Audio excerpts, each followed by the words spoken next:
Guys മല കയറാനുള്ള രണ്ടാമത്തെ അറ്റംപ്റ്റ് അത്. ഫസ്റ്റത്തെ പ്രാവശ്യം ചമ്മിനാറ് തിരിച്ചു വിട്ടുപോയി.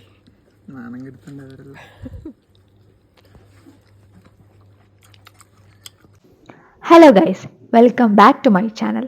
അപ്പോൾ ഇന്ന് ഞാൻ വന്നിട്ടുള്ളത് നമ്മളെ കേരളത്തിൻ്റെ മിനി ഊട്ടി എന്ന് പറഞ്ഞിട്ടുള്ള റാണിപുരം നമ്മളൊന്ന് എക്സ്പ്ലോർ ചെയ്യാൻ പോയതിൻ്റെ ഒരു കുഞ്ഞു വീഡിയോ ആയിട്ടാണ്.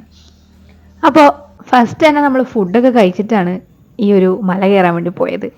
അപ്പോൾ ഇനി പോകാൻ പോകുന്നവരോടും എനിക്കത് തന്നെയാണ് പറയാനുള്ളത്, കുറച്ച് എനർജിയൊക്കെ ഉണ്ടാക്കിയിട്ട് കയറാൻ പോയാൽ മതി. കാരണം അത്രയും ദൂരം നടക്കാനും അത്രയും കഷ്ടപ്പാടും ഉണ്ട് മുകളിലെത്താൻ വേണ്ടിയിട്ട്. അപ്പോൾ ഫസ്റ്റ് കുറച്ച് എനർജറ്റിക് ആയിട്ട് കുറച്ച് ദൂരം നമ്മൾ നടന്നിട്ടുണ്ടായിരുന്നു. പിന്നെ ഞാൻ ക്ഷീണിച്ചു ഗൈസ്, ഇത് ഞാനൊരു ക്ഷീണിച്ച അവസ്ഥയാണ്. അതുപോലെ തന്നെ പോകുന്നവരാണെങ്കിൽ വെയിൽ കൊള്ളാതിരിക്കാൻ വേണ്ടിയിട്ട് എന്തൊക്കെ പ്രിക്കോഷൻസ് എടുക്കാൻ പറ്റുമോ, മെയിനായിട്ട് കുടയാണ് ഉറപ്പായിട്ടും കൊണ്ടുപോകണം. പിന്നെയെന്ന് പറഞ്ഞാൽ നമ്മൾ ഈ പോയ സമയത്തൊന്നും ആയിരിക്കരുത് പോകേണ്ടതെന്നും കൂടി ഞാൻ സജസ്റ്റ് ചെയ്യുന്നുണ്ട്. രാവിലെ ഒരു 8 മണിയാകുമ്പോൾ അവിടെ എത്തി മല കയറുന്നതൊക്കെ വളരെ ബെറ്റർ ആയിരിക്കും. നമ്മൾ പോയത് ഒരു 10 മണിക്ക് ശേഷമാണ്, അതുകൊണ്ട് തന്നെ നല്ല വെയിലായിരുന്നു. അപ്പോൾ ആദ്യം നമ്മളൊരു ദിവസം ഒരു 3 മണി ആയ സമയത്താണ് വീട്ടിൽ നിന്ന് പോയത്. ബട്ട് 3 മണി വരെ മാത്രമേ അതിനുള്ളിലേക്ക് എൻട്രി ചെയ്യാനുള്ള ടൈമുള്ളൂ. അതുപോലെ തന്നെ 5:30 ആവുന്ന സമയത്ത് അതിൻ്റെ ഉള്ളിലെ മുഴുവൻ ആളുകളെയും അവർ താഴെ ഇറക്കും. കാസർഗോഡ് ജില്ലയിലാണ് ഈ ഒരു സ്ഥലം സ്ഥിതി ചെയ്യുന്നത്. ആ ജില്ലയിലെ ഏറ്റവും ഹയസ്റ്റ് പോയിന്റ് ആയിട്ടാണ് ഈ ഒരു റാണിപുരം പീക്കിനെ അറിയപ്പെടുന്നത്. പിന്നെ ആന, പുലി, അതുപോലെ ഇഷ്ടംപോലെ പക്ഷികളൊക്കെ ഉണ്ടെന്ന് പറയപ്പെടുന്നു. ഞാൻ പോയപ്പോൾ ഒന്നിനെയും കണ്ടിട്ടുണ്ടായിരുന്നില്ല. പിന്നെ ഇവിടെ കയറാൻ വേണ്ടിയിട്ട് എൻട്രി ഫീസ് ഉണ്ട്. അതുപോലെ തന്നെ നമ്മൾ ബോട്ടിൽസോ കാര്യങ്ങളോ കൊണ്ടുപോകുന്നുണ്ടെങ്കിൽ അവിടെ ഒരു എമൗണ്ട് പേയ്മെൻറ്റ് ചെയ്യണം. തിരിച്ച് ആ എമൗണ്ട് നമുക്ക് തിരിച്ച് കിട്ടും. അതായത് ആ ബോട്ടിൽസ് തിരിച്ച് നമ്മൾ അവിടെ തന്നെ കൊണ്ടുപോകുന്നുണ്ടെന്ന് കണ്ടാൽ തിരിച്ച് എമൗണ്ട് നമുക്ക് തരും. നമ്മളൊരു ബോട്ടിലാണ് കൊണ്ടുപോയിരുന്നത്. അപ്പോൾ അതിൽ നമുക്ക് 30 രൂപയാണ് നമ്മുടെ അടുത്ത് ചാർജ് ചെയ്തത്. തിരിച്ച് നമുക്ക് ആ എമൗണ്ട് തരുകയും ചെയ്തു.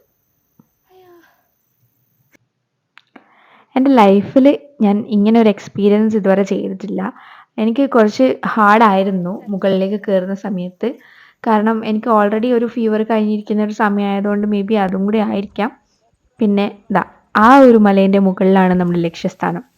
അപ്പോൾ അത്രയും കയറി തണലുള്ള സ്ഥലങ്ങളും ഉണ്ട്, പക്ഷെ കൂടുതലും വെയിലുള്ള സ്ഥലങ്ങളാണ്. നല്ല പുല്ലും കാറ്റും ഒക്കെ ഉണ്ട്. ഇത് നമ്മൾ അതിൻ്റെ ഏറ്റവും മുകളിൽ എത്തിയിട്ടില്ല. അവിടെയുള്ള കുറച്ച് സീൻസാണ്.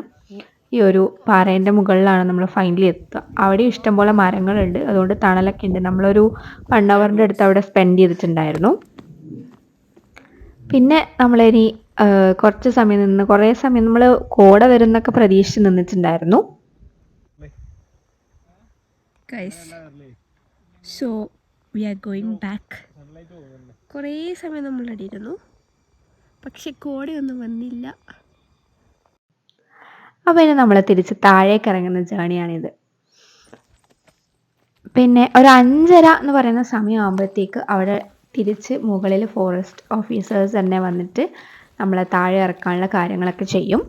അപ്പോൾ നമ്മുടെ ഈ വീഡിയോസ് എല്ലാം എടുത്തിട്ടുള്ളത് അച്ചു ആണ്. സോ അച്ചുവിൻ്റെ കുറച്ച് വിഷ്വൽസ് ഉണ്ട്. പിന്നെ നമ്മളത് താഴേക്ക് ഇറങ്ങുകയാണ്. താഴേക്ക് ഇറങ്ങുന്നത് എനിക്ക് കുറച്ച് സിമ്പിളായിട്ട് തോന്നിയിട്ടുണ്ടായിരുന്നു, പക്ഷെ കയറാൻ നല്ല ഉണ്ടായിരുന്നു എനിക്ക് പേഴ്സണലി. പക്ഷേ പറ്റുന്നവരും ഉണ്ടാവും. ഒരുപാട് ആളുകളെ നമ്മളന്ന് കണ്ടിട്ടുണ്ടായിരുന്നു. ഇറങ്ങാൻ വലിയ കുഴപ്പമില്ല ഗൈസ്, കയറാൻ നല്ല ബുദ്ധിമുട്ടുണ്ടായിരുന്നു. ഒരു മടിച്ചുണ്ട് നമ്മളെ കൂട്ടത്തിൽ, ഭയങ്കര മടി. ഈ വ്ളോഗിന്റെ ഓണറാണ്, ഓണർക്ക് മരണം മടി. ഞാനല്ല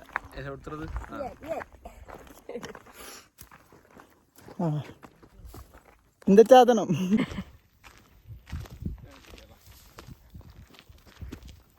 ക്യാമറമാന് കുറച്ച് സമയം റെസ്റ്റ് കൊടുത്തിരിക്കുകയാണ് ഗൈസ്.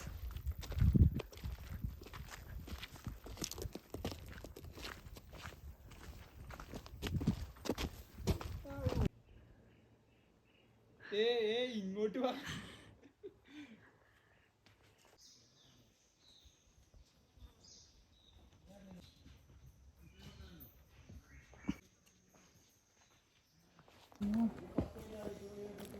ഗൈസ്, നമ്മളെ റാണിപുരം ട്രിപ്പ് ഇവിടെ അവസാനിച്ചിരിക്കുന്നു. കുറേ വീഡിയോസ് എടുത്തിട്ടുണ്ടെന്ന് ഞാൻ വിചാരിക്കുന്നു. സോ ഇന്ന് നമ്മളിതാ ഇറങ്ങുകയാണ് ലാസ്റ്റത്തെ.